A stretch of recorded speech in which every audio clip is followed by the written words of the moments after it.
خداوند کے کلام میں جب ہم مسیح کے پیدائش کے بارے میں سوچتے ہیں تو چاروں اناجیل میں مختلف طریقے سے ہم کہہ سکتے ہیں کہ مسیح کی پیدائش کو بیان کیا گیا ہے.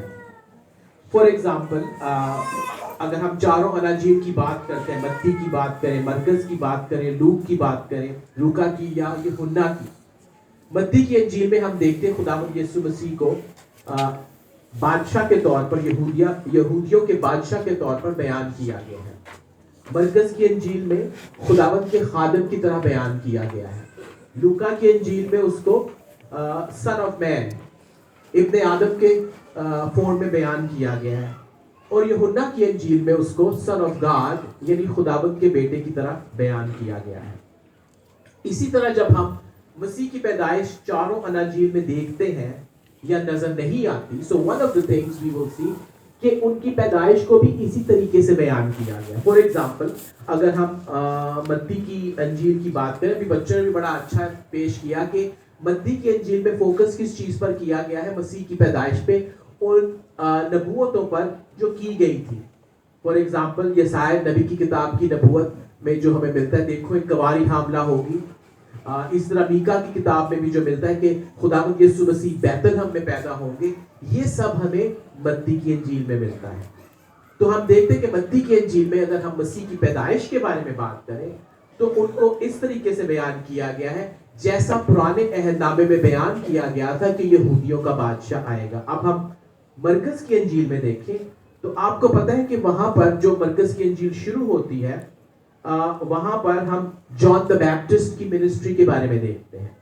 وہاں پہ پھر مسیح کا بپتسمہ ہمیں ملتا ہے، پھر مسیح کی آزمائش ہمیں ملتی ہے، پھر مسیح کی منادی ملتی ہے. اور آپ کہیں کہ مسیح کی پیدائش نہیں ملتی. دیٹس ٹرو، اس میں مسیح کی پیدائش نہیں ملتی. آپ کے ایسا کیوں ہے؟ آپ دیکھو کہ مرکز کی انجیل کو پتہ ہے کس طرح بیان کیا گیا ہے؟ مسیح کو اس طرح جیسے وہ ایک خادم ہے، ایک نوکر ہے. تو آپ دیکھو کہ کسی نوکر کے ہاں بچہ پیدا ہوتا ہے نا تو اس پر کوئی فوکس نہیں کرتا ہے. بادشاہ کا جب بچہ پیدا تو فوکس اس پر کیا جاتا ہے. نوکر کی پیدائش، نوکر کے بچے کی پیدائش پر فوکس نہیں کیا جاتا. پتہ ہے کس چیز پر فوکس کیا جاتا ہے؟ نوکر کے کام کا. تو یہاں پہ ہمیں مسیح کے کاموں کے بارے میں فوکس کیا گیا ہے کہ جب وہ خادم بن کر آئے تو کس طرح سے آئے. اچھا اب لوکا کی انجیل کی بات کریں. لوکا کی انجیل میں ہم دیکھتے ہیں کہ مسیح کو کس طریقے سے بیان کیا گیا ہے؟ ابن آدم، سن آف مین، اس طریقے سے بیان کیا گیا. اب اگر ہم دیکھیں وہاں پہ تو مسیح کی پیدائش کے بارے میں مینشن کیا گیا ہے، انسانی پوائنٹ آف ویو سے مینشن کیا گیا ہے. مثال کے طور پر اس کی جو کزن تھی نشبہ، وہ اور مریم کے انٹریکشن کا ہمیں ملتا ہے اس میں کہ کس طرح وہاں پہ ہمیں سٹیبل کے بارے میں ملتا ہے، چرنی کے بارے میں ملتا ہے، کپڑوں کے بارے میں ملتا ہے. سارے ہیومن ٹچز ہمیں اس میں ملتے ہیں. تو مسیح کی ہیومن سائڈ کو لوکا کی انجیل میں بیان کیا گیا ہے. اگر اب ہم یوحنا کی انجیل کی بات کریں تو اس میں ہمیں تھیم کیا ملتی ہے؟ سن آف گاڈ، کہ مسیح خدا کے بیٹے ہیں. اب یہاں پہ مسیح کی پیدائش کو کس طریقے سے بیان کیا گیا؟ وہ یہاں مسیح کی پیدائش کو پتہ ہے کیا، مسیح کو پتہ ہے کیا کہا گیا؟ شروع میں ابتدا میں کلام تھا. اور پھر یوحنا کی انجیل اس کے پہلے باب اور 14 آیت میں لکھا ہے کہ کلام مجسم ہوا. تو یہاں پہ ہم دیکھتے ہیں کہ مسیح کی پیدائش کو اس فارم میں بیان کیا گیا. کہ یاد رکھیں کہ مسیح کی جو پیدائش ہے وہ دنیا کی جو سب سے عظیم پیدائش ہے، اس کو ہم کہہ سکتے ہیں it's the greatest birth of the world. اب ہم اس کے بارے میں پہلی جو چیز دیکھیں گے کہ مسیح کی پیدائش ایک معجزہ تھی. مسیح کی پیدائش ایک معجزہ ہے. نمبر 1 معجزہ اس طرح سے کہ وہ ایک کنواری سے پیدا ہوئے. پہلے ہم اس کے بارے میں ہم دیکھتے ہیں کہ خدا کے کلام میں یسایا نبی کی کتاب میں پہلے سے مینشن کر دیا گیا تھا کہ وہ ایک کنواری سے پیدا ہوگا. ان کا کنواری سے پیدا ہونا لازمی اس لیے تھا کیونکہ وہ پاک روح کی بدولت حاملہ پائی گئی. وہ انسان کی بدولت حاملہ نہیں پائی گئی، کسی مرد کی بدولت، جس کی وجہ سے مسیح میں ایک ایسی فطرت تھی جو کہ بے گناہ فطرت تھی. وہ کبھی گناہ کر ہی نہیں تھے سکتے. تو ان کا کنواری سے پیدا ہونا لازمی تھا. پہلی جو چیز ہم نے دیکھی ان کی جو برتھ ہے